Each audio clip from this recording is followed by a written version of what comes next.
할렐루야. 사순절 세 번째 말씀을 드리겠습니다. 다음 주는 종료주일이잖아요. 그리고 한 주간 고난 주간을 보내게 되고, 그리고 우리는 예수님의 십자가와 더불어 또 부활주일을 맞이하게 됩니다. 오늘은 창세기 14장의 말씀을 통해서 그 아브람과 롯, 특별히 롯에 더 많은 비중을 두고 함께 말씀을 전하도록 하겠습니다. 말씀드린 대로 오늘 본문은 아브라함의 조카 롯에 대한 이야기로 시작하고 있습니다. 특별히 창세기 18장과 19장 사이에는 롯이 선택적으로 살았던 소돔과 고모라에 대한 심판 이야기가 나오고 있는데요. 결국 의인 50명, 45명, 40명, 30명, 20명, 10명이 없어서 그 소돔은 심판을 받습니다. 그 중에서도 불과 유황이 떨어지는 심판 가운데 어쩌면 가장 기억이 남는 사건이 롯의 처가 하나님의 말씀을 가벼이 여겨서 소금 기둥이 되었던 사건일 것입니다.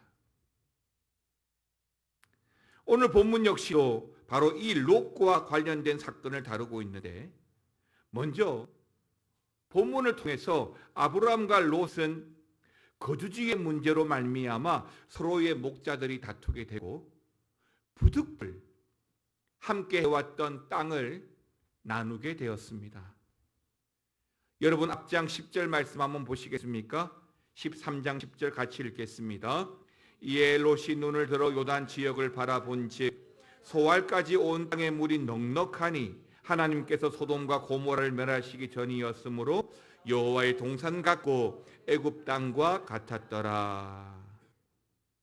결국 아브람은 마물의 상수리 숲을 가까이에서 거주하게 되고, 이 10절 말씀처럼 조카 롯은 환락의 도시인 소돔을 선택했던 것입니다. 이 10절 말씀 보면 롯이 바라볼 때 이 땅은 온 땅의 물이 넉넉하고 마지막 부분에 여호와의 동산 같더라라고 했습니다. 이 말씀을 준비하면서 저는 이 부분에서 어떤 도전이 왔냐면, 예수 믿고 살아가면서 영적 분별력을 놓쳐버리면 우리는 이런 잘못된 선택과 판단을 하게 되는구나. 내가 깨어있지 않으면 내 눈에 좋은 대로 살 수밖에 없구나. 내가 기도하지 않고 주님 의지하지 않고 선택하면, 내 의지와 내 눈이 보는 대로 선택하면 결국에는 멸망당할 수밖에 없구나라는 많은 도전을 먼저 받게 됩니다. 그런데 사실 이 소돔은요, 이 롯이 선택하기 전부터 국제적으로 매우 복잡한 관계가 얽혀 있는 곳인데요. 그러니까 엘람의 왕인 그돌라오메를 중심으로 한 그대 연합군이 있고, 또 소돔과 고모라를 중심으로 한 이 신흥 연합군과의 긴장이 계속되고 있었고, 이 신흥 연합군이었던 소돔과 고모라가 그동안 엘람 왕이었던 그돌라오멜에게 조공을 바치지 않기로 작정하고 그돌라오멜에게 반기를 들었던 시기이기도 합니다. 결국 그돌라오멜 왕은 그대 연합군, 그러니까 주변에 4개 나라와 힘을 모아서 이 소돔과 고모라를 공격해서 완전히 썰어버리게 되는데요. 그때 그 소돔에 거주하고 있었던 아브라함의 조카 롯 역시도 이 전쟁으로 말미암아 포로로 잡혀가게 되고, 그동안 억척같이 모아왔던 그의 재산 모두가 다 노략질 당하게 되었던 것입니다. 이런 조카 롯의 소식을 들은 아브라함은 오늘 본문에서 롯을 구하기 위해 그동안 집에서 훈련시켜 왔던 사병 318명을 거느리고 단까지 쫓아가서 롯과 그의 모든 가족들 그리고 그의 재산까지도 다시 빼앗아 돌아오게 된다는 것이 오늘 본문 사건의 개요입니다. 이제 오늘은 이 본문의 말씀을 보면서 조카 롯을 향한 아브라함의 사랑을 미뤄보면 사실은 생명의 위협을 무릅쓰고 밤중에 찾아가서 적군을 무찔러내고 롯을 구해오는 장면은 위험천만한 상황이 아닐 수 없지만 그럼에도 불구하고 한 가지 확실히 알 수 있는 것은 아브라함이 조카 롯을 얼마나 아끼고 사랑했는지를 잘 보여주고 있다라고 할 수가 있겠습니다. 그래서 오늘 본문의 말씀은 아브라함과 조카 롯의 상관관계 속에서 우리는 믿음이라고 한 부분을 돌출해내려고 하는데요. 첫 번째 나누고 싶은 말씀은 진짜 믿음, 롯을 향한 사랑입니다. 우리는 흔히 아브라함을 믿음의 조상이라고 부릅니다. 아브라함은 이삭을 포함하여 모두 7명의 자식이 있었는데요. 그런데 왜 아브라함은 믿음의 조상이라고 부르고 있을까요? 아니, 여러분이 생각하기에 믿음이 좋은 사람은 어떤 사람을 말하는 것일까요? 우리가 믿음 좋은 사람이다라고 하면 궁극적으로 무엇을 목표로 하고 살아가면 좋겠습니까? 주일 예배 출석을 잘하고 헌금 생활이나 봉사 생활도 잘하고 더불어 사랑이 많으면 될까요? 사랑하는 성도 여러분, 진짜 믿음은요, 믿음, 그러니까 우리 내면적 신앙에서 드러나는 외면적 사랑의 행위로 결론 지어지는 것이라고 저는 믿습니다. 그러니까 진짜 믿음이 좋다라고 하는 것은 진짜 사랑을 할 줄 아는 사람이다라고 하는 말과 같다는 말이죠. 적어도 오늘 본문에 등장한 믿음의 조상 아브라함은 성경의 수많은 인물 가운데 롯으로 말미암아 그 사랑을 실천했다라고 하는 것이죠. 아브라함이 이처럼 믿음에 관한 수많은 타이틀을 가지고 있는 이유도 어쩌면 오늘 본문에서 이 조카 롯에 대한 대단한 사랑이 그 근거가 될 수도 있겠다 싶습니다. 예, 조카의 생명을 구원하기 위한 아낌없는 아브라함의 자기 희생, 그 희생으로 하여금 믿음의 조상이란 타이틀을 얻어갔다고 저는 믿는다는 거죠. 그런데 조금 전에 읽었던 창세기 13장에는 아브라함과 이 롯 사이에 석연치 않는 사건이 하나가 끼어 있는데요. 여러분도 아시는 바로 땅 고르기입니다. 창세기 13장 8절 9절 읽겠습니다. 시작.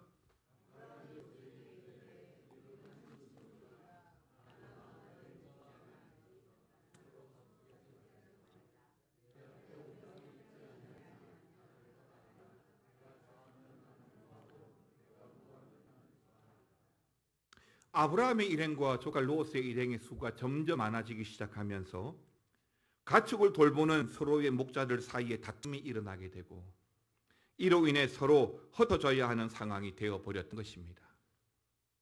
이때 아브라함은 롯에게 땅에 대한 선택권을 먼저 주게 되는데요.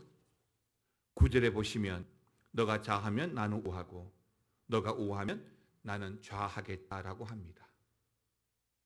그러나 아브라함은 이 말에 앞서 9절 이 말에 앞서 앞절 8절에서 정말 멋진 하나의 전제를 제시합니다. 그러니까 너가 좌하면 나는 우하고 너가 우하면 내가 좌하겠다라고 하는 이 말에 앞서서 하나의 조건이라 그럴까요? 전제를 달았는데 8절 말씀 보겠습니다. 같이요. 아브라함이 롯에게 이르되 우리는 한 친족이라 나나 너나 내 목자나 내 목자나 서로 다투게 하지 말자. 어떤 전제죠? 우리는 한 친족이라 입니다. 아브라함은 바로 이 말을 하고서 9절에서 너가 좌하면 나는 우하고 너가 우하면 나는 좌하겠다. 멋지게 양보합니다. 그래서 롯은 조금 전에 보았던 말씀대로 소돔을 선택하게 되는데요. 여기서 안타까운 것은 이 롯이 선택한 이 소돔이란 땅은 조금 전 13장 9절에서 아니 8절에서 아브라함이 먼저 전제했던 우리는 한 친족이라는 이 멋진 말과 또한 삼촌으로서 어른으로서 먼저 양보했던 그 순수한 마음들을 다 저버린 철저히 자신의 이익만을 쫓아가는 선택이었다는 것이죠. 여기에 대해서 성경은 어떻게 이야기하냐면 다시 창세기 13장 10절 말씀 보십시오. 이에 롯이 눈을 들어 요단 지역을 바라본즉 소알까지 온 땅의 물이 넉넉하니 여호와께서 소돔과 고모라를 멸하시기 전이었으므로 여호와의 동산 같고 애굽 땅과 같았더라. 여기에서 저는 어떤 말씀을 보냐면 롯이 왜 이 땅을 선택했을까? 물도 많고. 그런데 어떤 부분에 더 집중이 되냐면 여호와의 동산 같고 애굽 땅과 같았더라 이 말인 거죠. 무슨 말이냐면 아담과 하와가 선악과를 따먹을 때 비슷한 말을 합니다. 보암직하고 먹음직하고 지혜롭게 할 만큼 탐스럽다라고 이야기하죠. 같은 맥락에서 롯은 그 소돔을 바라보면서 여호와 동산 같고 애굽 땅과 같다라고 여기는 거죠. 이게 뭐죠? 죄의 시초입니다. 즉 믿음으로 말미암아 하나님의 뜻과 상관없이 내린 결정은 항상 뭐가 붙습니까? 같고 같다라고 하는 거죠. 내 눈에 그래 보였어. 내가 볼 때는 그랬어. 그래서 아담과 하와는 에덴 동산에서 쫓겨날 수밖에 없었던 거예요. 믿음은 눈으로 하는 게 아니거든요. 결국 모양새가 좋지 않게 되었지만 혼자 잘 살아보겠다고 롯은 떠나버립니다. 그런데 그러는 롯에게 생각하지 않았던 악재가 발생한 겁니다. 서두에서 말씀드린 것처럼 전쟁이 일어났고 그 전쟁에 휩쓸려서 포로로 끌려간 것이죠. 이에 아브라함은 당연히 조카 롯을 불쌍히 여겨서 그를 돕고자 합니다. 그런데요, 아브라함은 당연히 삼촌이니까 돕고자 하는 마음이 있을 수 있지만 아브라함을 따랐던 아브라함의 주변 사람, 아브라함과 함께 했던 사람들은 이 결정에 대해서 어떻게 생각했을까요? 그래 당연히 도와줘야지, 어른인데 삼촌인데 그랬을까요? 저는 아니라고 봅니다. 대부분의 사람들은 롯의 잘못된 선택, 삼촌의 양보와 친족이라는 말을 외면해버린 롯의 그 선택으로 말미암아 롯의 불행은 자업자득이다. 자기 이익만 챙기더니 꼴 좋게 됐네 라고 어쩌면 아브라함을 말렸을지 모릅니다. 더군다나 아브라함에게는 사병 318명이 있습니다. 이 318명이 아무리 훈련이 잘 된 용사라고 할지라도 지금 롯을 구해오기 위해서 가야 할 곳은 그들라오멜의 정규군, 엘람의 정규군을 상대해야 하는데 어림이 없다는 거예요. 그러니까 불구덩이에 뛰어드는 꼴이기 때문에 당연히 주변의 사람들은 만류했을 겁니다. 그러나 아브라함은요, 그 모든 만류를 뿌리치고 어떻게 했습니까? 결국 구에네로 가죠. 자, 그렇다면 아브라함을 제외한 모든 사람들이 다 만류했다면, 그런데도 아브라함이 이런 결정을 내렸는데 왜 그랬을까요? 한 가지 이유밖에 없는 거죠. 내 생질, 내 조카, 다시 말하면 조카에 대한 사랑 때문이라는 거죠. 다른 사람이 뭐라고 말하든 아브라함은 형의 아들을 아끼고 사랑했다는 겁니다. 그리고 아브라함의 사랑은 여기서 멈추지 않고 나중에 하나님께서 롯이 살던 그 소돔과 고모라를 멸망시키겠다고 하실 때에도 굳이 의인 50명, 45명, 40명, 30 10명을 거론하면서 롯을 살리기 위해서 힘썼습니다. 그리고 또 결국에는 롯을 또 살려내죠. 자, 여기서 사랑하는 성도 여러분, 진짜 믿음이란 무엇일까요? 믿음의 궁극적인 결과는 무엇일까요? 여기에 성경은 이렇게 말씀하고 있습니다. 여러분, 누가복음 10장 27절입니다. 다 같이 읽습니다. 대답하여 이르되 내 마음을 다하며 목숨을 다하며 힘을 다하며 뜻을 다하여 주 너의 하나님을 사랑하고 또한 내 이웃을 내 자신같이 사랑하라 하였나이다. 아멘입니다. 그렇습니다. 우리가 믿음을 지키노라 하면서도 하나님 앞에서 행해야 할 위대한 그 계명은 다름 아니라 하나님 사랑, 이웃 사랑인 줄 믿습니다. 아브라함이 믿음의 조상이라고 불리게 된 것 역시도 서두에 말씀드린 것처럼 이 조카 롯을 향한 조건 없는 바로 이 사랑 때문이었다라는 것입니다. 살다 보면 내가 참 대단하다 라고 느낄 때도 있습니다. 그러나 동시에 내가 참 초라하다 라고 느낀 때도 있을 겁니다. 자, 그럼 여러분들은 언제 나는 이렇게 초라하지? 라고 느끼십니까? 저는 내 안에 있는 나쁜 마음, 그러니까 질투, 시기심 같은 나쁜 마음이 내 안에서 일어나는 것을 볼 때입니다. 여러분, 시기심은요, 언제 발동하죠? 남을 이기고 싶을 때 발동하는 죄악입니다. 내가 누군가를 이기고 싶고 쓰러뜨리고 싶습니다. 그러나 시기심은 정작 그 남을 쓰러뜨리기 전에 나를 먼저 무너뜨린다는 것을 우리가 명심해야 되는 거죠.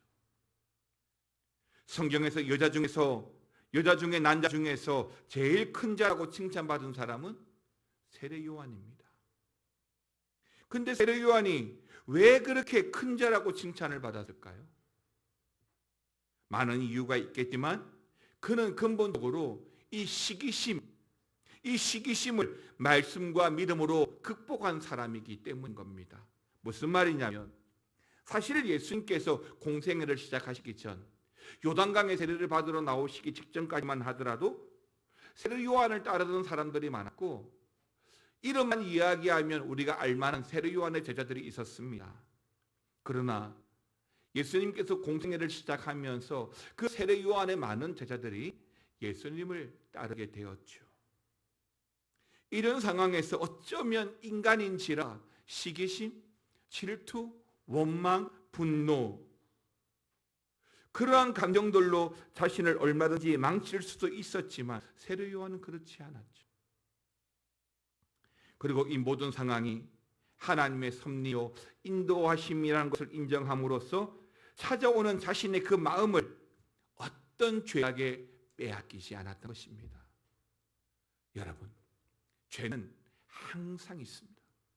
죄는 항상 나를 무너뜨리려고 우리의 가장 연약한 부분들을 공격해 들어옵니다. 우리도 우리의 연약함을 압니다. 그런데 그 죄를 이기는 방법은 우리의 연약함들을 하나님께 맡기는 거죠. 그 연약함을 하나님께 맡기지 못하게 되면 이 마귀가 우리의 그 연약함으로 저돌할 수밖에 없는 겁니다. 사랑하는 성도 여러분, 하나님의 마음을 품으시기 바랍니다. 그 사랑의 마음을 품으시기 바랍니다. 미묘한 관계의 아브라함과 롯이지만 아브라함은 조카 롯에 대한 시기심을 내버리고 삼촌으로서 어른으로서 사랑함으로써 하나님을 향한 위대한 믿음을 그의 외면적인 행위로 보여주었던 것입니다. 자, 그렇다면 우리가 성도로 살아가면서 베풀 수 있는 최고의 사랑은 뭐가 있을까요? 우리가 실천하는 최고의 사랑은 뭘까요? 단언컨대 저는 죽어가는 영혼에게 생명의 길을 제시하는 것이라고 믿습니다. 우리가 할 수 있는 최고의 사랑은 생명을 구원할 예수 그리스도를 전하는 겁니다. 새 소식반을 하기 위해서 송천동 동사무소에 가다 보면 주 타깃이 어린 아이들이지만 공원시라 연세 많으신 어른들이 많습니다. 그러면 우리가 세속시반 아이들에게 복음만 전하는 것이 아니에요. 그 어른들에게 따뜻한 메밀차 한 잔씩을 다 돌립니다. 그리고 전도 물티슈와 전도지와 또 전도 직가가 보던 금빵을 하나씩 돌리면서 길 건너 하나 되는 교회에서 왔습니다. 할아버지 예수 믿으세요. 전도하죠. 이게 우리의 일이니까요. 이게 우리의 일이니까요. 바라기는 예수님의 그 마음, 영혼 구원에 대한 그 애끓는 심정으로 세상을 품고 예수를 전하고 복음을 전하고 살아가야 할 줄 믿습니다. 아브라함이 롯을 위해 희생한 것처럼 내 부모, 내 자녀, 내 이웃이 다시 주님 앞에 돌아오도록 우리는 더욱 기도하며 하나님께 우리의 마음을 맡기며 살아가시는 저와 여러분 되시기를 축원합니다. 두 번째는 믿음의 크기, 사랑의 크기이고 인생의 크기입니다. 히브리서 11장은 우리가 보통 무슨 장이라고 그러죠? 믿음장이라고 합니다. 여기 어떤 사람들이 나옵니까? 아벨, 에녹, 노아, 이삭, 야곱, 요셉, 모세, 기드온, 삼손, 다윗 쭉쭉쭉쭉 나옵니다. 우리가 알만한 믿음의 대표적인 사람들이 이 히브리서 11장에는 등장합니다. 그럼 이 많은 사람들 중에 가장 대단한 사람은 누굴까요? 쉽게 말하면 믿음의 대장은 누굴까요? 굳이 선택하라고 하라면 저는 오늘 본문의 아브라함이라고 믿습니다. 왜냐하면 여러분 히브리서 11장이 전체 몇 절까지 되어 있죠? 40절까지 되어져 있습니다. 그런데 이 40절 중에 무려 11절이 바로 아브라함에 대한 행적들을 기록해 놓고 있기 때문인 것이죠. 그러므로 아브라함 이전에 언급되고 있는 아벨, 에녹, 노아 같은 인물이 기록되어 있음에도 불구하고 우리는 굳이 아브라함을 뭐라 부르죠? 믿음의 조상이라고 부르는 겁니다. 그럼 그 믿음장 히브리서 11장 1절은 이렇게 말합니다. 믿음은 바라는 것들의 실상이요 보이지 않는 것들의 증거니 증거. 다시 말하면 믿음은요 실상과 증거로 드러나야 합니다. 내 마음속에 있는 것이 믿음이 아니라 믿음은 반드시 이 실상과 증거가 나타나야 되는 것이죠. 어디서요? 우리가 살아가는 삶의 흔적에서. 교회에서는 여러 가지 많은 증거와 실상이 있지만 내 일상 가운데 이 실상과 증거가 없다고 한다면 우리의 믿음의 크기는 굉장히 제한적일 수밖에 없을 겁니다. 이 히브리서 11장 1절 말씀처럼 실상이고 증거인데 그러니까 보이는 것을 따르는 이 현실 세계에서 보이지 않는 하나님을 따른다라고 하는 것은 믿음밖에 없는 거죠. 눈으로 보고 만져보고 믿어야 되는데 눈으로 보지 않고 만지지 않고 믿는 믿음은 하나님에 대한 믿음밖에 없는 거죠. 사람들이 말할 때 말하는 그 믿음은 증거가 필요하지 않습니까? 그런데 우리가 말하는 믿음은 보고 만지고 믿는 믿음이 아닌 거거든요. 그래서 아브라함 보이는 것을 따르는 이 현실 세계에서 보이지 않는 하나님을 따랐기 때문이라는 겁니다. 그럼 이게 다 일까요? 아닙니다. 진짜 본질은 사랑이라는 거예요. 믿음의 본질은 사랑이라는 거예요. 보이지 않는 하나님인데 그럼 왜 따라? 라고 물었을 때 하나님을 사랑했다라고 하는 겁니다. 여러분 남편을 믿습니까? 여러분 아내를 믿습니까? 여러분 자녀를 믿습니까? 왜요? 다른 이유가 있나요? 사랑하니까 믿죠. 잘 보십시오. 사랑하면 믿습니다. 그래서 믿음의 크기는 사랑의 크기예요. 보이지 않는 하나님을 왜 따랐지? 아브라함은 하나님을 그렇게 사랑한 거예요. 그리고 바로 그 하나님의 사랑을 실천했던 겁니다. 그래서 아브라함은 모든 믿는 자들의 원조가 되고 믿음의 큰 사람이 되고 최고의 믿음을 소유한 믿음의 조상이 되었던 것입니다. 세례 요한이 여자가 난 자 중에서 가장 큰 자가 된 것도 그 역시 시심을 버리고 하나님의 사랑을 잘 따랐기 때문이라는 것입니다.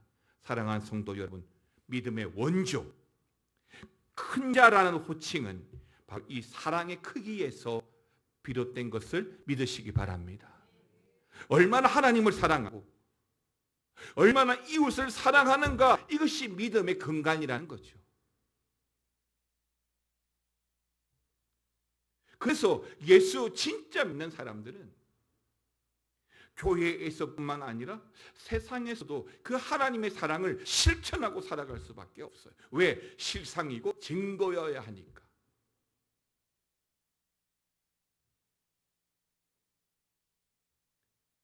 하나님을 사랑하는 마음이 손바닥만 하다면 그 사람의 믿음이 하늘처럼 넓을 수는 없습니다. 그러니까 믿음은 결국 손바닥만한 것밖에 되지 않는 거죠. 다시 말하면 믿음의 크기는 사랑의 크기와 비례합니다. 맞습니다. 하나님과 이웃을 얼마나 사랑하느냐가 곧 그 사람의 믿음의 크기를 말하고, 그 믿음의 크기가 곧 우리 인생의 크기를 말하는 거예요. 그렇게 살아가는 거죠. 그렇게 아브라함처럼 살아가는 거예요. 마지막으로 가장 큰 인생의 발자취인데요, 이 세상의 모든 사랑을 뛰어넘는 사랑은 어떤 사랑이다라고 말할 수 있을까요? 세상은 뭐라고 말할까요? 남녀간의 사랑, 부모의 사랑. 하지만 두말할 필요 없이 우리는 압니다. 바로 세상을 향한 예수님의 십자가 사랑인 줄 믿습니다. 그 사랑은 세상에서 가장 큰 사랑이고 도저히 그 크기와 높이를 가늠할 수 없고 절대로 사랑의 마음이 변하지 않고 어떤 한도 뛰어넘을 수 있도록 만든 진짜 사랑인 거죠. 여러분 중에 예수 한 번이라도 만나보신 분들은 뭔가를 포기했을 거예요. 예수님을 한 번이라도 경험한 사람들은 내 인생에서 뭔가를 포기하고 내려놓았을 거예요. 그게 꿈일 수도 있어요. 그게 물질일 수도 있고요. 그게 내 명예일 수도 있을 겁니다.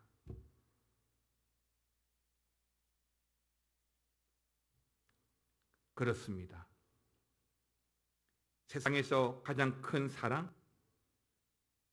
바로 어떤 한계도 뛰어넘을 수 있는 진짜 사랑, 믿음의 크기와 사랑의 크기를 좌우하듯 사랑의 크기는 희생의 크기가 좌우하는데요, 보통 우리가 부모의 사랑을 최고의 사랑이다라고 말하는 이유도 부모로서 자식을 위해 희생하는 그 희생이 있기 때문인 것입니다. 그러므로 최고의 희생은 바로 우리 예수 그리스도의 십자가 희생인 줄 믿습니다. 얼굴 한번 보지 못한 자들을 위한 희생이었고, 아직 태어나지 않았던 우리를 위한 희생이었고, 심지어 예수님 자신을 핍박하던 그 핍박하던 자들까지 품는 희생이었습니다. 그래서 예수님은 십자가에서 자신의 물과 피를 아낌없이 다 쏟아 부으셨던 것입니다. 그렇게 예수님은 그렇게 실상이 되고 증거가 되면서 인류를 위한 희생을 계획하셨고 십자가를 통한 사랑을 우리에게 보여주셨던 것입니다. 사랑하는 성도 여러분, 우리는 이제 부활절을 통해서 주님의 살과 또 포도주를 먹게 될 것입니다. 이것을 먹는 우리 자신에게 한 번 더 물어보았으면 좋겠습니다. 성찬을 대하면서 우리의 믿음은 지금 어디 있는가? 우리의 믿음은 얼마나 큰가? 내 믿음은 사랑을 실천하고 있는가? 하나님을 사랑하고 이웃을 사랑하는가? 나는 희생을 감내하는가? 예수님을 전하기 위해서 부끄러움과 경제적, 시간적 희생을 기꺼이 감수하고 있는가? 바라기는 앞으로 주어질 성찬식을 맞이하면서 내 믿음의 크기와 내 사랑의 크기, 내 희생의 실천을 돌아보면서 다시 한 번 더 하나님을 사랑하고 이웃을 사랑하기로 결단하고, 오늘 말씀처럼 믿음의 크기가 곧 사랑의 크기고 희생의 크기고 인생의 크기인 줄 믿고 하나님 앞에 우리의 연약함을 내어놓고 온전히 주인 삼고 살아가시기를 우리 주님의 이름으로 축원합니다. 찬양하겠습니다. 주님 내 마음이, 주님 제 마음이 너무 둔해서 주님을 볼 수 없습니다. 이 땅에 속하여 이 땅만 보다가 주님 손을 놓쳤습니다. 다시 한 번 더 주님 제 마음이, 주님 제 마음이 너무 둔해서 주님을 볼 수 없습니다. 이 땅에 속하여 이 땅만 보다가 주님 손을 놓쳤습니다. 나는 나그네로 왔는데 왜 주저앉게 되었나. 나는 정직이인데 언제부터 내 삶의 주인이 되어버렸나.